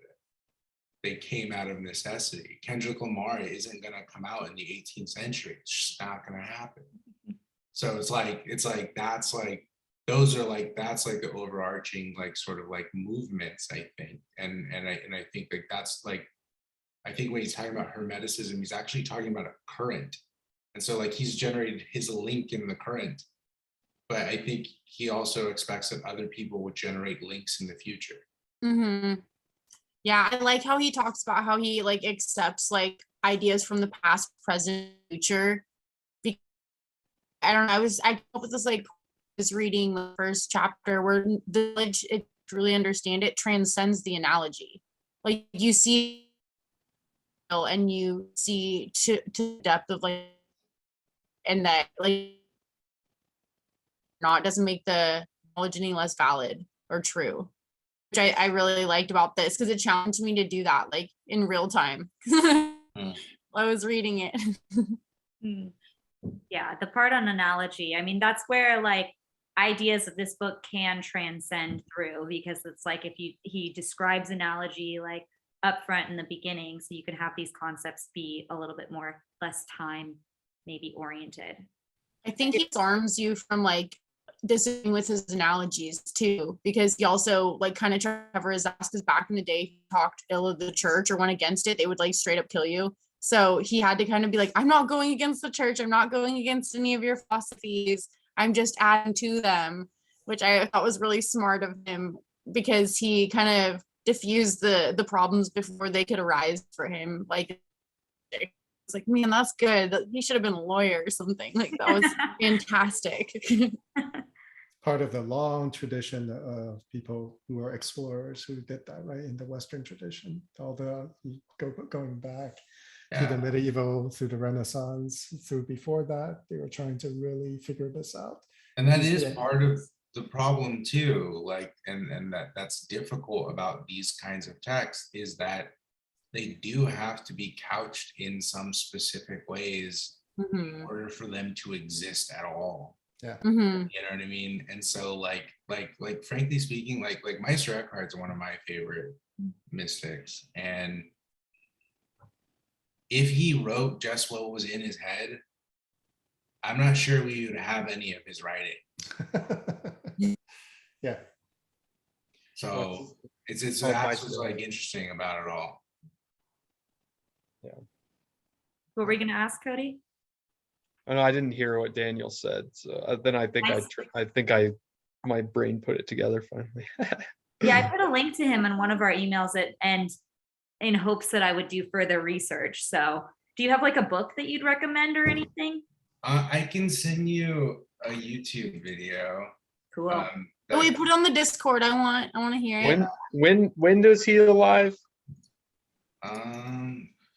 I don't remember exactly. Just look it up real quick, just so I can quote it to you. He was alive he died in the 1300s, early 1300s. Yeah.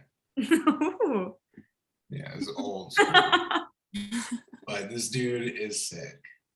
I mean, like He's got a great quote. One of my favorite quotes is from him, which is like, "The truth is so precious that if God were to turn from the truth, I would turn away from God." Whoa. Fucking heavy as fuck. Gnarly. But a lot of that, what he talks about is about like the ground of the soul and like, and really the foundations on which individual human beings are connected to the divine, which is like a lot of like actually how runs parallels to a lot of other traditions that are not Christian as well. So it's like, it's really interesting to think about, like, if you were born in a different context, like what would your writings actually look like? You know, really interesting. I'll post something so you guys can see it. Cool. Yeah. Yeah, I mean, we still exist in history, so we still exist in the vertical or in the horizontal plane. Yeah. But I like what you said about like a lot of these texts have to be like couched. They kind of have to be like miraged or like delicately put. Yeah, they're kind of like not edited, but they have to be tailored to the times to be able to even be allowed to be printed or put out there. And a lot of that tailoring, I'm sure, is unconscious for the writer.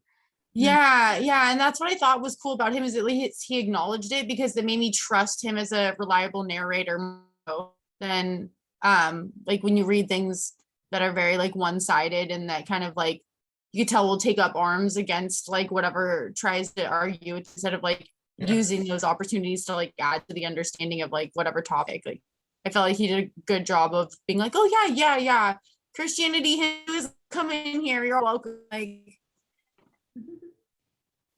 which is interesting to think about how we would write aspects of like, the fact.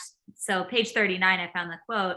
It's like the fact that, but it answered my own question. So the fact that man is usually more intellectual than women does not signify that the intellect is a masculine principle. On the contrary, rather, man, being physically masculine, is feminine from the psychic point of view, while woman, being physically feminine, is masculine, active in her soul. Mm-hmm.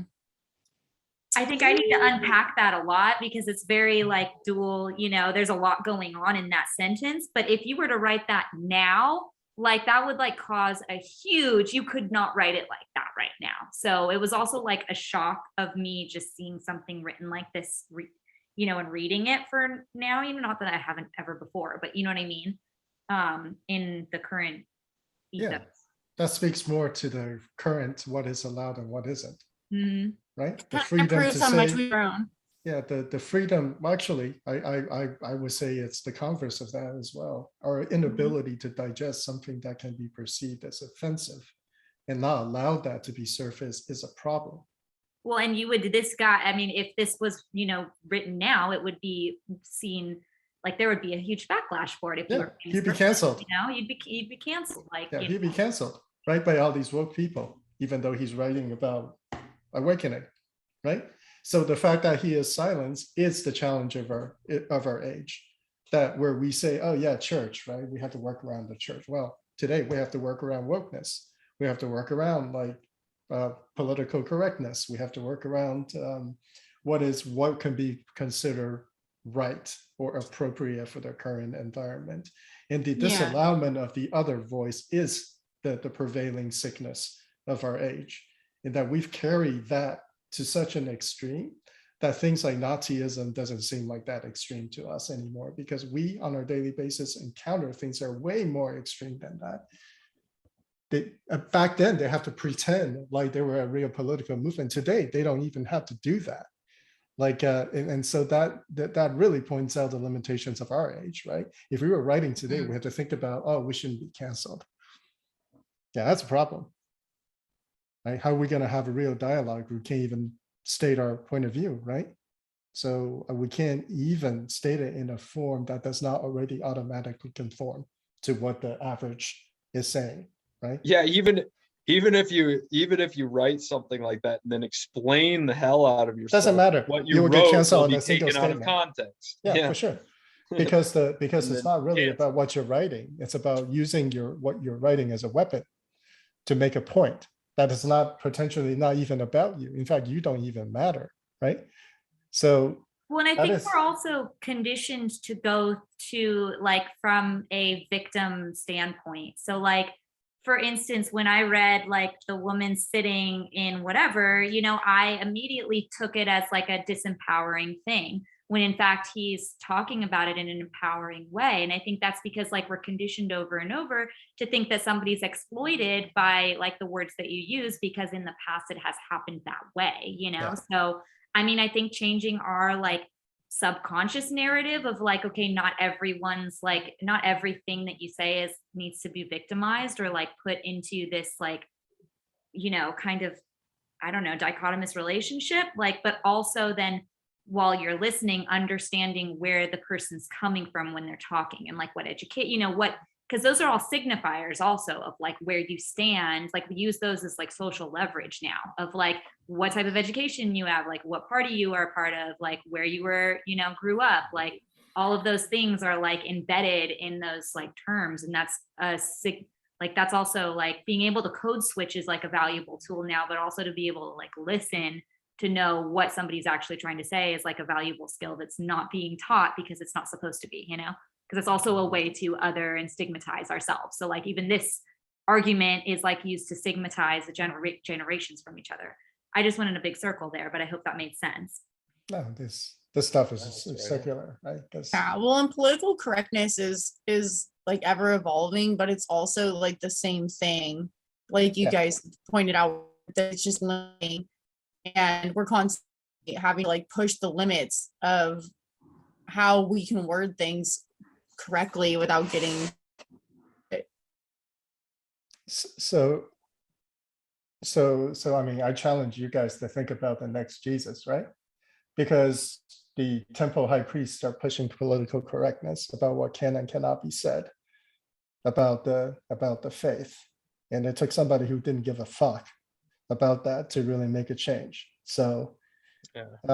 so it, you know, it's like it's degrees, right? Part of being a magician is to stand knowing that there is challenge, right? Because you are in the process developing the understanding, the wisdom to trust in the process, and to trust and know that it doesn't really matter what happens to this, right? There are things that are beyond this. There are things that are right beyond your physical existence. There are things that have impact that are beyond like your existence as a human being. And to be able to elevate yourself, that's the true practice, right? That's truly why you were engaged in a practice after a while, because you realize that, hey, there's, yeah, you know, it's really cool to get stuff, and it's really cool to gain personal power, but it might be cooler to, you know, actually make a difference, to stand, right? To give voice, to do all those things that are scary. But I know deep down in my soul, because I have been in mystical union every single day, that these are the things that are true and right for you. It doesn't matter if it's true and right for anybody else, but you have to stand up, right? That's part of this, the genius or something like this, is to demonstrate to you that it doesn't really matter, right? The horizontal, because there is also the vertical plane, that you have to be courageous, and you have to stand up, and you have to do it in an environment that's seemingly adversarial to you.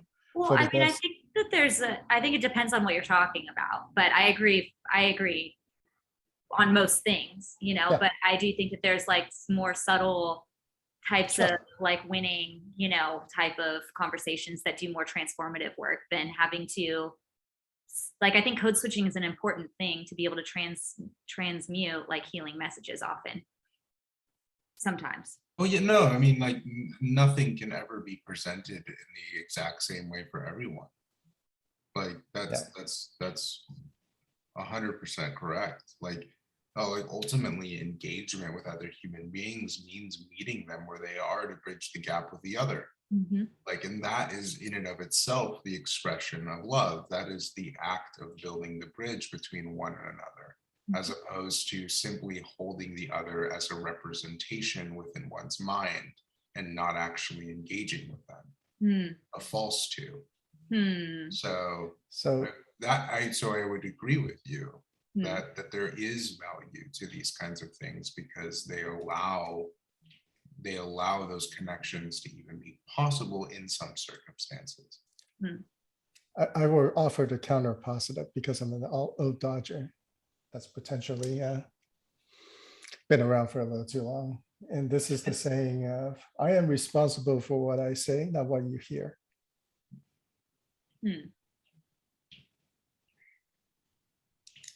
I don't know. I agree and I disagree, George. Same. Exactly. I'm responsible for what I say, and you're responsible for what you hear. Yeah. I just think policy has been made to like eradicate like large populations of people because of that like had no say and elsewise. Like, I don't know. I think that that's justification for a lot of like yucky, as well as it is for like truth. I think that also objectifies at the same time people with no voice.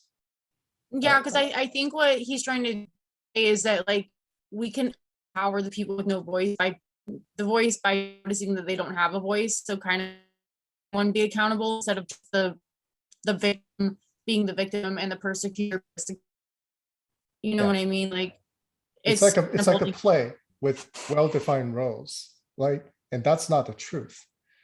The truth is that we cast it, and we have forced people into those roles. But because of that, we disempower, right? We fundamentally disavowed like the human condition, which is part of the problem. We're like a self-fulfilling prophecy, and sometimes humans do that, and it frustrates the heck out of me, because I'm like, history repeats itself because we're not making different decisions. Like because we keep on putting on the same play. Well, we're trapped in we're in a feedback loop. It's boring. We need to stop. I agree. Well, problems would be great. Well, the problem keeps coming up because we never solve them. Exactly. Yeah. We So won't face our But- own mistakes. I think that's the biggest problem as humanity as a whole, as like I- spiritual beings. We're like, we should I- hold ourselves to like the highest standard and then try to transcend from there, not be the lowest like denominator and see if we can squeak by. so know? Britannia, I think a lot of us are handling, are trying to, it's just that it takes some time for that to propagate. Right? Well, and that's The what I think evolution, by change, like we've talked about this a lot before. It's like oftentimes like it just depends on what type of change you want and what type of after effect you want to have for society. Like it's going to take slower, it's going to take more one-on-one conversations for a lot of like the growth aspect of transforming like cultural practices to occur. Like system overtaking can happen quickly, but often violently, right? Like it just Yeah, depends I on what mean- you're talking about there, right? Yeah. I think a lot of the change that you're talking about is like you're going to have to die for that change to happen. We're all gonna die anyway, and we're all gonna have Yeah. to change. So No, what's no, no. I don't mean like die violently in a war. I mean no, like I know. you're gonna have to pass through time in order for it to happen. Oh yeah. Like the notion like actually that well, this is just my own sort of personal experience with some of like the spiritual realm is that like the aspect of death itself is something that reverberates through the rest of the fabric. Like you can make an analogy here, since we're talking about analogies. You make an analogy about stars dying and then hard, unique elements being propagated through the universe, changing it completely. The same thing happens when you die. And so it's like when the passing of like part of the issue, oddly, with like where we are right now is that there's a lot of people that have yet to still die. Oh yeah. And for then the turning to happen as a result of that. Mm-hmm. But the same thing is going to happen to us too. When we get old, there will be a time where we have to die. Yeah, and I do agree. I think we're in this stage of like setting the stage of, you know, the next one. It's funny, right? Because magic teaches us that manifestation happens at different rates on different planes. And part of our impatience with change is that reality simply does not work on our time frame. It doesn't It works on revolve that around time. us. Yeah, we're only part of the conversation, right? We wish that it can be, we're a much bigger part of that conversation, which is in a twisted way at the root of much of our problem right now. It's that we want it now. And that's a huge contributor, and it completely misaligns with the rate of change that we're perceiving things are going at, when in fact things are not changing as quickly as we thought. Our technologies are the context is changing faster than we can deal with, but we ourselves are not changing that quickly, and we cannot change that quickly. Yeah. Well, and I think like I'm hearing this a lot, this conversation a lot as being like caught up in that horizontal plane. Yeah. I'm just trying to bring this back to the book a little bit, and that like if actually we're just like stand in the, or we sit like the empress, or like the, not the empress, the high priestess in the vertical plane and listen, then like that's actually, we're listening to the whole process of creation, and we're not grasping to the future or holding on to the past so much. So there's actually like this, so there's a revolutionary kind of stance in being the high priestess in this sense, that we're actually aligning more to the vertical while taking in, of course, the horizontal as well. But So this quote literally is what you're saying. On page 48, it is the sense of synthesis operating in the vertical of the superimposed planes, i.e. it is the Hermetic, for Hermeticism is essentially the philosophy based on magic, gnosis, and mysticism, which aspires to the synthesis of the diverse planes of the macrocosm and the microcosm. I think is what we're exactly talking about.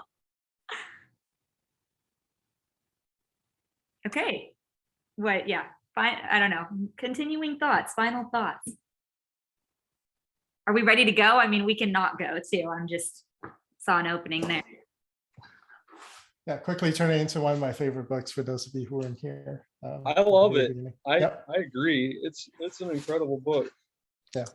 I'm really stoked on this reading too. Yeah, I really love philosophical readings and I love being familiar with old texts. And so I'm the kind of person that like stops and goes and looks at the other thing and then comes back to this. And so Oh my I've just gosh, been, this like, book is going to take you nerding out so hard. It's been God, awesome. he cites so much shit too. You're gonna have like a library. You're gonna be like reading Just for on 100 reference years. book. Yeah, because I read pretty quick, but I'll like have like side tabs while like have this here, and then I'll be like on my phone screenshotting like quotes from like the secondary text. Like Plotinus. What was he all about? Plotinus is considered like the first Neoplatonist. Hmm. He's like the father of what we call Neoplatonism. Gotcha. Yeah, he lived in like the 5th century, I want to say, something like that. Like, how cool is it that the knowledge can be like kind of encoded into words in this way at that time, which already seems like so future for the past, but then to have it be so resonant right now and to be so resonant, far into the future. Like, I just love that because it speaks like the echo of truth, like, it reverberates, that you can't really argue with it because, time has shown us again and again That it doesn't exist. Did everyone? No.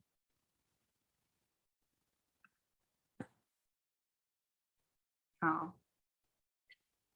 Is to like try to read it a couple of times because I spend more time with it. I still don't feel like I'm spending enough time, and just as a result of like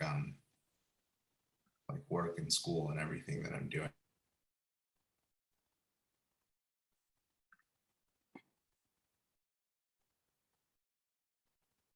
Oops.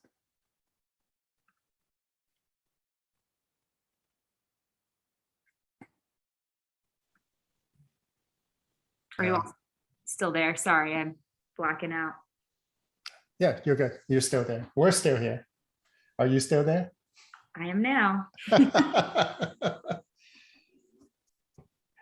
Anyhow. yeah, High Priestess, Empress. Empress next. Ooh. and keep bringing the criticisms when you find them. They're good. Yeah. Good to think through. Yeah, good to talk about. Yeah. Good talk to about. voice, right? Yeah. We're not afraid to challenge each other with the understanding that, I mean, we're all here to learn. We're all It here also to- makes me wonder like how I'm reading it too. Yeah, which exactly. is important to me, Yeah. Because I think that this conversation definitely like created more depth in my reading in the sense of like seeing past like the wording of like analogies or like what like Haley and I were pointing out earlier. I think that like really helped me with like some blockages there that I think will be fruitful in other readings. yeah, we weren't just mansplaining to you guys. No. Well, I don't really, okay, so I'm non-binary, so I don't really see gender. So for me, I have to first of all, like think of gender before I can get upset about the fact that someone's labeling me as it. I have to be like, oh yeah, I'm past that already. So I have to like go backwards just to like be like, oh wait, should I be upset about that? And then I'm like, oh no, it's fine. Yeah, my wife would immediately go, yeah, he's mansplaining. Absolutely 100%. And if you remove gender, he's me-splaining. Me-splaining, I like that. I'm gonna use that. Me-splaining, there you go. Let's That's remove. classic. That's way right. more comfortable for me. That's right. It even implies the subjective, like egotistical entity. Yeah, the narcissism. That's perfect. Me-splaining. It's so funny. I don't know why that's so funny to me all of a sudden. Because it's a better term. It is great. It's a great Way more term. accurate. It's really Yeah. good. It's a more apt term for the I want to use phenomena. it in real life. I want to make that a thing now. That'll be our homework. Use me splaining in the next 2 weeks. 'Cause, yeah, all genders can do it, right? That's right. Equal opportunity. I've seen it. Yeah. Yeah, this is a gender abolitionist conversation. Cool. All right. Well, good night, y'all. I will see you in 2 weeks where we will discuss the Empress. Yeah. Guys. Yeah, everyone take your, just read a little bit at a time and, Yeah. try to do at least 2 passes. I find it super, sometimes I'll read a paragraph even 2 or 3 times. And then just taking my time, just reading a little at a time helps me really digest this material. It's not easy. It's very, very dense and very, very referenced. And so take the time, like just I will. reading right beforehand is not conducive to reading a couple of times because they're so dense. Yeah. Spread it Agreed. out. I posted videos too on both channels if you just Awesome. want to check it out. Thank you. Administratively, I think I want to add a book tab to our new Discord. If George or Irene, I mean, Irene's not here, but if you want to be, I know you're not really on Discord, right? No, Okay. no So, time. I mean, I'd add you to the new one, but I think I'm going to direct most of the conversations around book club in our new Discord. Does anyone that's object awesome. to that? It's your club. Do what you Yeah. need to do. I mean, because I just think that that's going to be a little bit easier. So I'll add Irene and George just in case, you're ever on it. I'll add you both to the server. Yeah, perfect. Okay. Okay. Thanks, everybody. Good night. Goodbye. Much love, Good night. everybody. Great conversation. Mhm. Bye. Bye.